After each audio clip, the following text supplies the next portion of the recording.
ভারী বৃষ্টিপাতে ও বন্যায় সৃষ্ট ভূমিধসে বিপর্যস্ত ভারতের হিমাচল প্রদেশ। প্রদেশটির উত্তরাঞ্চলের সিরমোর এলাকায় ভূমিধসের এই ঘটনা ঘটে। এতে বেশ কয়েকজন হতাহতের পাশাপাশি নিখোঁজ রয়েছেন অনেকে।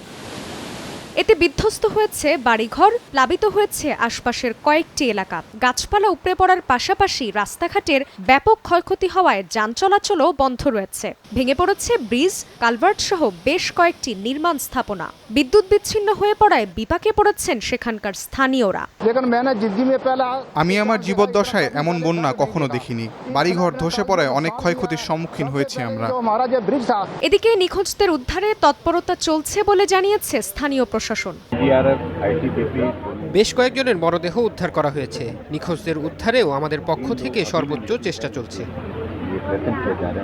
ঝুঁকিতে থাকা স্থানীয়দের নিরাপদে অন্যত্র সরিয়ে নেওয়া হয়েছে। এছাড়া আরও কয়েকদিন বৃষ্টির পূর্বাভাস দিয়ে সতর্কতা জারি করেছে আবহাওয়া বিভাগ।